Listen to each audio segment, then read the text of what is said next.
Well, there's really not too much that I can say about this album cover, because I think it actually looks pretty cool. So I'll leave you with this. Check out the song 17 by Rick James. It's the Tyga and Kylie Jenner theme song.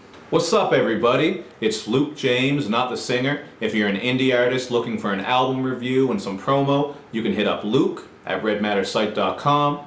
And what I have for you boys and girls today is my review for Tyga's album, the Gold album, 18th Dynasty. Now this one was supposed to drop last year around November, but with all the drama happening with Cash Money, it just didn't happen, so this came out just recently on Tyga's Last Kings label. The album starts off with an old Birdman interview on the song Spitfire, and then Tyga's first line says some shit about grown liars. So I took that as him addressing Birdman and Cash Money, since he left the label over some bad business.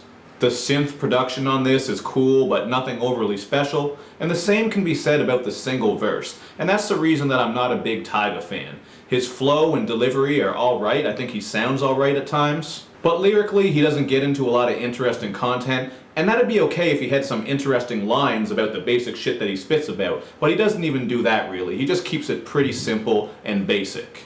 And that lack of interesting lyricism is shown again on the song Motherfucker, where the theme is basically how many times can I say motherfucker on one song. And it's too bad, because to me, that shit got annoying really fast. But the beat on it is one of the best beats on the album. It just has this deep bass and some bells to give it a trappish and overall bangin' feel. The song Pleazer featuring Boozy is another track that has a solid beat, because to me it sounds like some Bay Area Too Short type of shit. And the content matches because it's just an explicit and misogynistic track where Boosie and Tyga refer to women as dick pleasers. The absolute worst part on this track, though, is when Tyga says, "My dog trying to knick-knack, give my dog a paddywhack." I'm not making this shit up. He actually says that on the hook. He's spitting those Mother Goose bars. Humpty Dumpty sat on the wall and Humpty Dumpty had a great fall. Fall, yeah. And as is often the case with Tyga's music, sex is a reoccurring theme. Like on the song Wham, where he says that he hits bitches with the wham, which I assume must be his dick.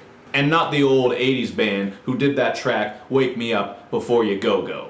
And he also says that he eats pussy with chopsticks, which has gotta be pretty damn hard, and it's actually kinda weird if you imagine it. Oh, just be patient, baby. This is gonna feel so good when I jab these two pieces of wood in your vagina hole. And speaking of disturbing, the song Hard For You sounds like a creepy dedication to his underage girlfriend, Kylie Jenner. He's rapping about being a tutor and mentor to a girl who was born with a silver spoon. And at a lot of times on this song, he sounds more like a father figure than a lover. But then he says stuff about how he wants to get inside her and how she's used to his good dick. And that's not very fatherly at all. But outside of the love, sex, and women, Tyga does cover some other topics, like on the track Shaka Zulu, where he compares himself to the warlord over some really bangin' production, and this is one of my favorite tracks on the album. In his bars, he tells those who are talking shit to say it to his face, and to me that's pretty obvious that it's a jab at Drake, because those two have had issues for quite a while now. And really, there's all kinds of little jabs and subliminals all through this album. Then, on the song God Talk, Tyga raps about taking models back to his crib, his watches, and changing cars like winter coats. So it's not overly interesting, but this song does sound alright. And it actually has a really cool beat breakdown around the middle mark, where the bass just thumps and thumps and thumps. It thumps, is what I'm trying to say. One of the worst things on this album, though, aside from that jumbled drum switch up on Bloodline, is the auto-tune crooning. Down for a Min has some vibey piano production that's actually kinda nice, but if you're not into that auto-tune crooning, you'll want to skip it like the 90s toy. And the song For My Dawgs with Lil Wayne is just...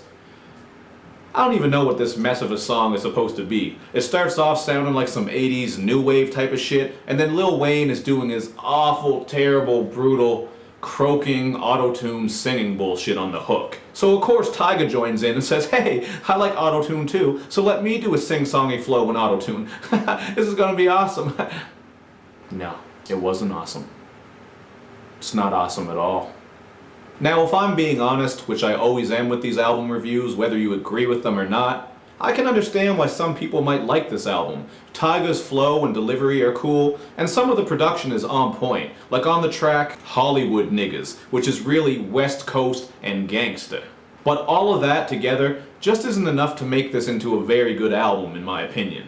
Like I've said before, not every album needs to be deep and thought-provoking, but there's just not a whole lot on this album that sticks out to me, and I think that is pretty damn typical. So I give it a 2.5 out of 5.